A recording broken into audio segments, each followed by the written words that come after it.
আসসালামু আলাইকুম ওয়া রাহমাতুল্লাহি ওয়া বারাকাতুহু। আলহামদুলিল্লাহি রাব্বিল আলামিন ওয়াসসালাতু ওয়াসসালামু আলা রাসূলিহিল আমিন ওয়া আলা আলিহি ওয়া আসহাবিহি আজমাইন। আম্মা বাদ। সুপ্রিয় দর্শক মণ্ডলী, আপনারা যে যেখানে বসে আমাদের দারসুল হাদিস অনুষ্ঠানটি শুনছেন, দেখছেন, সবাইকে আজকের পর্বে স্বাগত জানাচ্ছি। আমরা গত পর্বে রাসূলুল্লাহ সাল্লাল্লাহু আলাইহি ওয়াসাল্লামের হাদিসের আলোকে শুধু আল্লাহ তাআলার কাছেই সাহায্য চাওয়া, শুধু তারই উপরে নির্ভর করা এবং তার রহমতের উপর পরিপূর্ণ আস্থা রাখার বিষয়ে কয়েকটা হাদিস আলোচনা করছিলাম।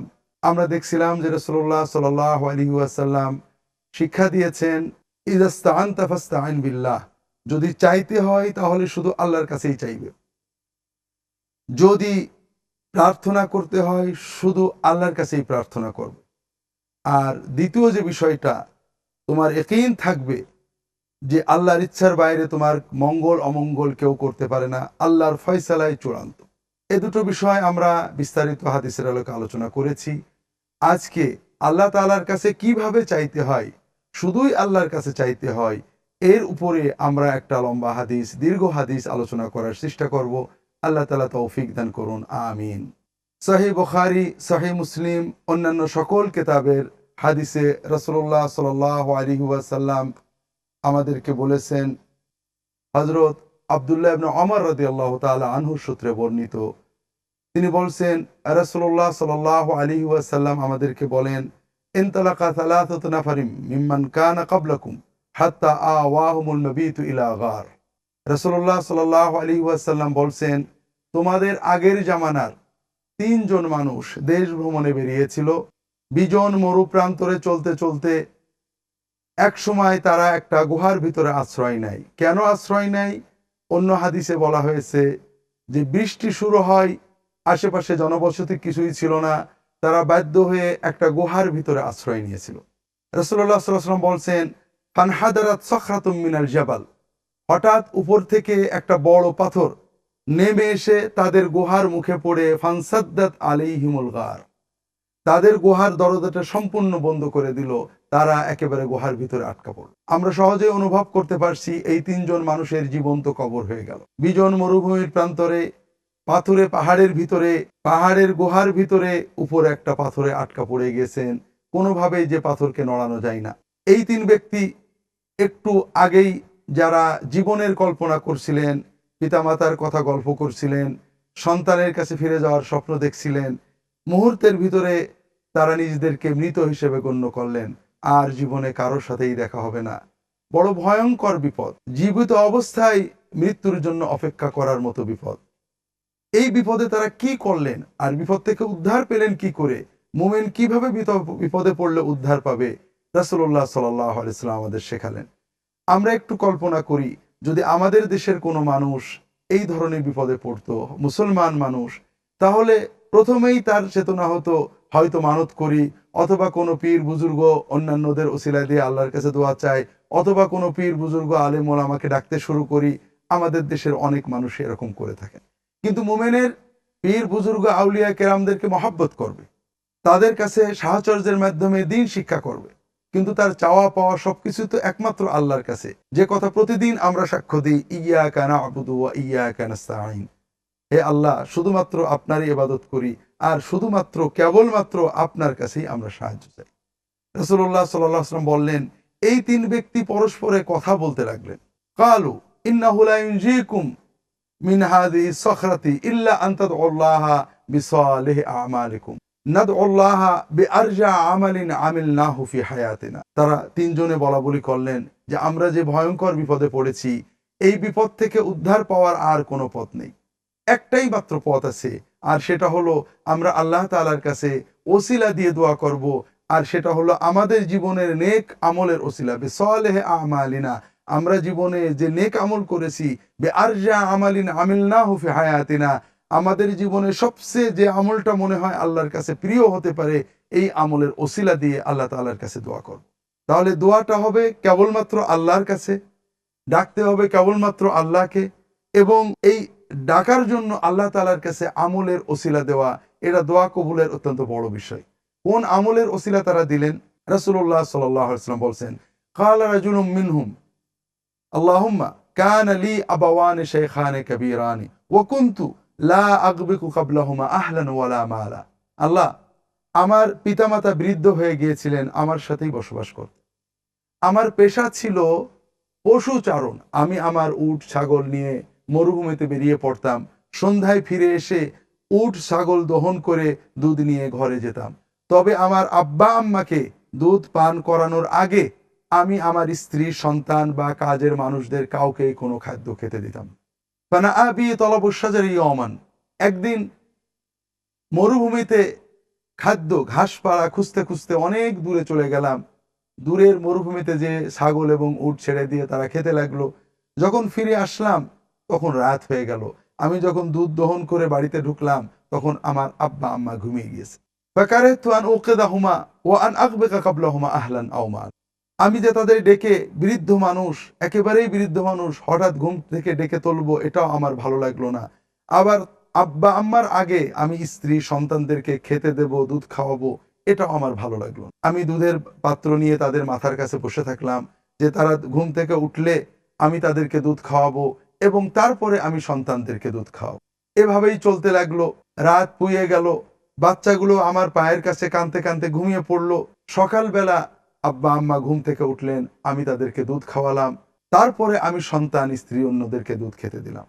আল্লাহুম্মা ইন কুনতা তা'লাম আন্নী ফাআলতু কুল্লা হাযা ইবতিগা ওয়াজহিক। আল্লাহ, আপনি যদি জানেন যে আমি এই যা কিছু করেছিলাম সব আপনার সন্তুষ্টি অর্জনের জন্য করেছিলাম, আর কোনো উদ্দেশ্য করিনি।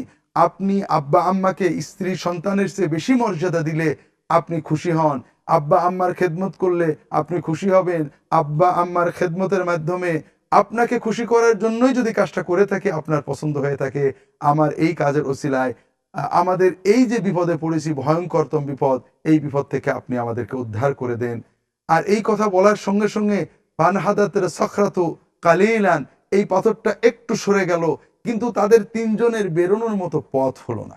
এরপরে দ্বিতীয় ব্যক্তি দোয়া করতে লাগলেন, আল্লাহুম্মা কান আলী ইবনাতু আম্মিন। আল্লাহ, আমার একজন চাচাতো বোন ছিলেন, কানাত আহাব্বান নাস ইলাইয়া কুনতু উহিব্বুহা আশাদ্দা মা ইউহিব্বুর রাজুলুল মারআ। আমি আমার ওই চাচাতো বোন, সুন্দরী বোনটাকে খুব পছন্দ করতাম, খুবই ভালোবাসতাম। আমার ইচ্ছা ছিল তার সাথে সম্পর্ক তৈরি করা, কিন্তু কখনো সে আমাকে কখনো সুযোগ দেয়নি। হঠাৎ একবার আমাদের দেশে দুর্ভিক্ষ হলো, অভাব অনটন, তার পিতা অসুস্থ, অর্থের সন্ধানে ব্যর্থ হয়ে আমার কাছে আসলো। আমি বললাম যে আমি তোমাকে টাকা দিতে পারি, ঋণ লাগবে না, তবে আমার সাথে সম্পর্ক তৈরি করতে হবে। এরপর সে অনেক জায়গায় অর্থ সন্ধান করে না পেয়ে আমার কাছ থেকে টাকা নিল। আমি তাকে ১২৫টা স্বর্ণ মুদ্রা দিলাম, কোনো কোনো বর্ণনায় ১২০টা স্বর্ণ মুদ্রা দিলাম। কিন্তু এরপরে আমি যখন তাকে স্পর্শ করতে গেলাম, সে কাঁদলো এবং আমাকে বলল, আল্লাহকে ভয় করো, এমন কিছু করো না যে তোমার জন্য জাহান্নাম আমার জন্য জাহান্নাম হয়। আয় আল্লাহ, যখন ওই মেয়েটা জাহান্নামের কথা বলল, আপনার নাম নিল, আমার ভিতরে আপনার ভয় আসলো। আমি মেয়েটাকে ওই ১২০ স্বর্ণ মুদ্রা দান করে দিয়ে সেখান থেকে চলে এসেছি। ওই মেয়ের প্রতি আকর্ষণ আমার সবই ছিল, কিন্তু আপনার ভয়ে আমি সকল অবৈধ কর্ম পরিত্যাগ করেছিলাম। আল্লাহ, আপনি যদি পছন্দ করে থাকেন, আপনার ভয়ে আপনাকে খুশি করতে এই আমার অবৈধ কর্ম পরিত্যাগ, তাহলে পারে আপনি এই কর্মের ওসিলায় আমাদের এই বিপদটা কাটিয়ে দেন। সঙ্গে সঙ্গে পাথরটা আরেকটু সরে গেল, কিন্তু বেরোনোর মতো জায়গা হলো না। এবার তৃতীয় ব্যক্তি আল্লাহ তাআলার কাছে দোয়া করছেন, আল্লাহুম্মা ইন কুনতা তা'লামু আন্নী ইস্তারজারতু আজীরান আও উজারা। আল্লাহ, আমি কিছু শ্রমিককে ভাড়া করেছিলাম, তারা সারাদিন কাজ করেছিল, আমি তাদের বেতনও দিয়ে দিয়েছিলাম। বেতন কত ছিল? কোন কোন হাদিসে বুখারী মুসলিমে বিফারাকিম মিন আরুজ, ধান চাউলের একটা বড় কাঠা, এক কাঠা বা কাঠা পরিমাণ পাত্রের ধান আমি তাকে সারাদিন কাজ করলে দেব, এই চুক্তিতে তাদের সাথে কাজ করলাম। সারাদিন পরে কাজের শেষে একজন একজন শ্রমিক তার মজুরি না নিয়ে চলে গেল। কেন চলে গেল? সহিহ বুখারী মুসলিমের বর্ণনায় বিস্তারিত বর্ণনা নেই, কিন্তু মুসনাদ আবি ইয়ালা আল মাউসিলিতে আবু ইয়ালা মাউসিলি যে বর্ণনা এনেছেন, সেখানে তার চলে যাওয়ার কারণটা উল্লেখ করা হয়েছে। তিনি বলছেন, আল্লাহ, আমি ওদেরকে সকালবেলা নিয়োগ দিয়েছিলাম যে তোমরা সারাদিন কাজ করলে তোমাদেরকে এক কাঠা করে ধান দেওয়া হবে। এরপরে প্রায় যখন দুপুর হয়ে গেল, অনেকটা বেলা হয়ে গেল, তখন একজন শ্রমিক ছুটে আসলো আমার কাছে যে ভাই আমার বাড়িতে বিপদ, খুবই বিপদ, টাকার দরকার, আজকে কোথাও কাজ পাইনি, আপনি যদি আমাকে একটু কাজ দেন, আপনি আমাকে যা বেতন দেবেন অর্ধেক দিনের জন্য আমি তাই মেনে নেব, কিন্তু আমার কিছু টাকার দরকার। আমি তার আবেদনে খুব ব্যথিত হয়ে তাকে বললাম তুমি কাজ করো, যা হয় আমি তোমাকে কিছু দেব। লোকটা কাজ করলো, আমি শ্রমিকদের কাছে ছিলাম, লোকটা এত ভালো কাজ করলো, সকাল থেকে সন্ধ্যা পর্যন্ত কাজ করে অন্যান্য শ্রমিকেরা যতটুকু কাজ করলো ওই শ্রমিকটা অর্ধেক দিনেই তার চেয়ে বেশি কাজ করলো। আমি খুশি হয়ে অন্য শ্রমিকদের যে হাজরে মজুরি দিলাম ওই শ্রমিককেও সেই মজুরিই দিলাম। এতে ওই সকাল থেকে যারা কাজ করেছে ওদের ভিতরের একজন শ্রমিক খুব ক্ষেপে উঠলো যে এ কেমন ইনসাফ, সারাদিন কাজ করে এক কাঠা ধান আর ও অর্ধেক দিন কাজ করে এক কাঠা ধান, এতে ইনসাফ হলো না। আমি বললাম আপনাদের সাথে যে চুক্তি ছিল এক কাঠা ধান আমি তো দিয়ে দিছি, আর একে যদি আমি একটু বেশি দিই আপনার সমস্যা কি? ওই লোকটা ছিল রকচটা, সে রাগ করে আমার সাথে আপনি হাজিরা নেবই না, বেতন নেবই না বলে চলে গেল। আল্লাহুম্মা ইন্নী ইস্তাসমারতুহ, আমি তার এই শ্রমের মজুরিটা আমি বিনিয়োগ করলাম, কাজে লাগালাম, লোকটা আমার উপর রাগ করে চলে গেল। আমি যদি তার টাকাটা কাজে লাগাই তাহলে পারে লোকটা খুশি হবে, তাকে আমি বেশি করে দিতে পারবো। কিভাবে কাজে লাগানো হলো? কোন কোন বর্ণনায় আসছে আমার জমিতে তার ওই একটা ধান বপন করে দিলাম। লোকটা আসলো না, কয়েক মাস পরে ধান যখন হলো আমি সেই ধান বিক্রি করে আমি একটা গরু কিনলাম, সেই গরুর বাচ্চা হলো, অনেক পশু আমার কাছে হয়ে গেল। অনেক দিন পরে লোকটা ফিরে আসলো, ফিরে আসার পরে লোকটা বলল ইয়া আব্দাল্লাহ আতিনি আজ উজরাতি, আল্লাহর বান্দা আমি আপনার কাছে একদিন কাজ করেছিলাম, আমার সেই পারিশ্রমিকটা দান করেন, আমার পারিশ্রমিকটা দিয়ে দেন। আমি তাকে চিনতে পারলাম, বললাম যে কুল্লুমা তারাউ মিন আল আমওয়াল মিনা শিয়াই ওয়াল বাকার ওয়ার রিজাল উজরাতু, তুমি যত মাল সম্পদ দেখছো এখানে এই যে এই সাইডে রেখে দিয়েছে আলাদা করে, এই যে গরু ছাগল ভেড়া শ্রমিক এসব তোমার। লোকটা আবার রেগে গেল যে ইয়া আব্দাল্লাহ লা তাস্তাহজি বি, আল্লাহর বান্দা আমার সাথে উপহাস করো না, আর কি মেরো না, আমি তো তোমার কাছে মাত্র এক কাঠা ধান পাবো। আমি তাকে বুঝালাম যে তোমাকে খুশি করতে, তোমার উপকার করার নিয়তে আমি সেই তোমার এক কাঠা ধানকে বিনিয়োগ করেছিলাম, ফসল ফলিয়েছিলাম, তার থেকে গরু কিনেছি, তার থেকে এত কিছু হয়েছে। লোকটা সব সম্পদ অর্থাৎ তার গরুগুলো ছাগলগুলো সব নিয়ে আমাকে একটা শুকরিয়া থ্যাংক ইউ দিল না, সব নিয়ে চলে গেল। ওই লোকটা দোয়া করছে আল্লাহ আমি ইচ্ছা করলে তার কাছে বলতে পারতাম যে তোমার সম্পদ আমি পালন করেছি অর্ধেক আমাকে দিয়ে যাও অথবা কিছু আমাকে দিয়ে যাও, আমি বলিনি, কারণ আল্লাহ তুমি জানো যে তোমার সন্তুষ্টি অর্জনের জন্য আমি এই কাজটা করেছিলাম, তুমি যদি আমার এই কর্মে খুশি হয়ে থাকো তাহলে আমাদের এই বিপদটা কাটিয়ে দাও।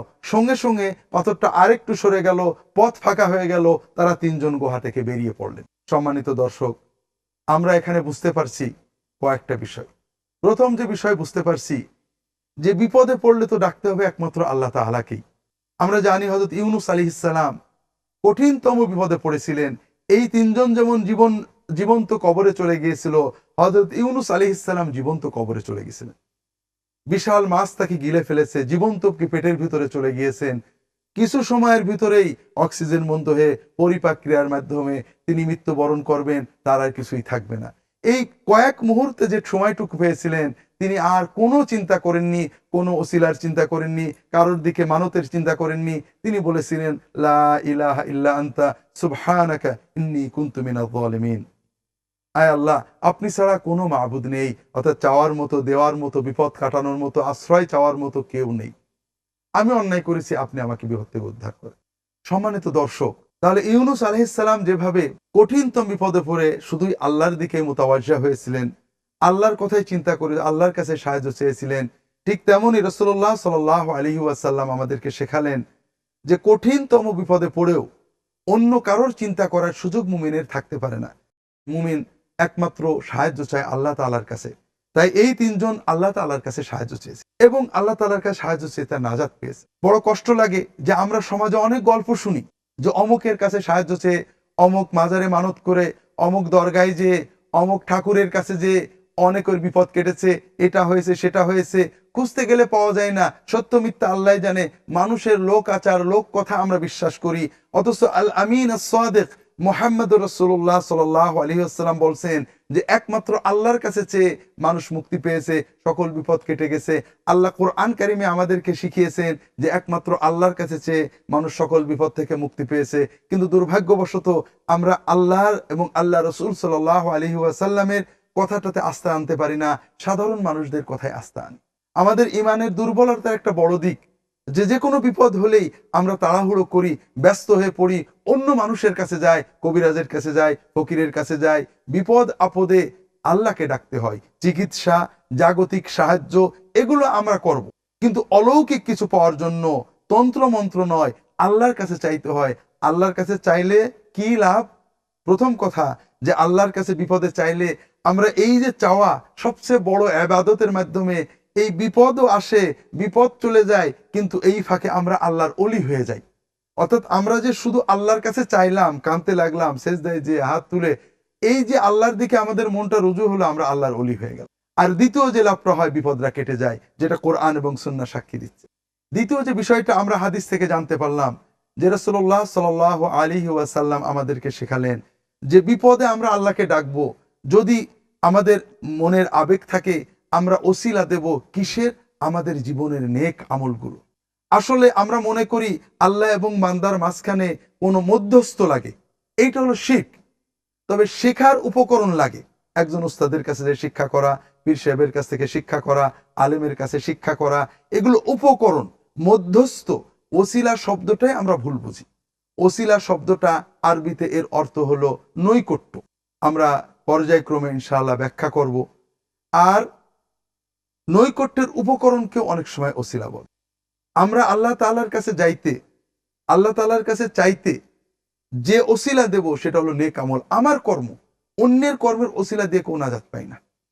তাই যদি হতো তাহলে মুহাম্মদ রাসূলুল্লাহ সাল্লাল্লাহু আলাইহি ওয়াসাল্লামের প্রিয়তম চাচা আবু তালেব, যিনি মায়ের চেয়েও আপন ছিলেন, বাবার চেয়েও আপন ছিলেন, যিনি জীবন দিয়ে তাকে রক্ষা করেছিলেন, তিনি কিন্তু তার ভাতিজার আমলের ওসিলা দিয়ে, ভাতিজার মহব্বতের ওসিলা দিয়ে নাজাত পেতে পারবেন না। নাজাত পেতে হলে যেটা নিজের কর্ম লাগবে, অর্থাৎ ঈমান লাগবে নবীর উপরে সাল্লাল্লাহু আলাইহি ওয়াসাল্লাম। আমরা ঈমানের ওসিলা দিতে পারি, তোমার নবীকে ঈমান এনেছি, ভালোবেসেছি ইত্যাদি। আর এই জন্যই আল্লাহ তাআলার কাছে দোয়া কবুলের জন্য যেটা আমাদের কাজে লাগে সেটা হলো নিজের আমল। আমরা জীবনে যদি ভালো আমল করতে পারি, বিপদে পড়লে সেই আমলের ওসিলা দিয়ে আল্লাহর কাছে দোয়া করলে, কোনো আমল না থাকলে আল্লাহ তোমার নবীকে মহব্বত করি, কিছুই করতে পারি না, তার উপর ঈমান এনেছি, আল্লাহ সেই ওসিলায় আমাকে মাফ করে দাও, আমার বিপদটা কাটিয়ে দাও, এগুলো আমাদের কর্মের ওসিলা। তৃতীয় যে বিষয়টা আমরা এই হাদিস থেকে শিখলাম সেটা হলো যে নেক আমলের পর্যায় রয়েছে। নেক আমলের ভিতরে আল্লাহর কাছে যে আমলের ওসিলা দিলে আল্লাহ ইবাদত কবুল করেন। দেখেন এখানে তিনটে আমলের ওসিলা দেওয়া হয়েছে। তিনটের একটাও তাহাজ্জুদের নামাজ নয়, জিকির ওজিবা নয়, তরিকা তাসাউফ নয়, রোজা রাখা নয়, এগুলো নয়। তিনটেই সামাজিক ইবাদত, মানুষের উপকার, পিতামাতার খেদমত, শ্রমিকের হক আদায় করা, সমাজে অশ্লীলতা বেহায়াপনা ছড়ানো থেকে বিরত থাকা, যৌবনের শক্তিকে নিয়ন্ত্রণ করা, এই জাতীয় ইবাদতগুলোর ওসিলা দিলে আল্লাহ তাআলা আমাদের বিপদগুলো কাটিয়ে দেন। এটা আমরা এই হাদিস থেকে শিখলাম।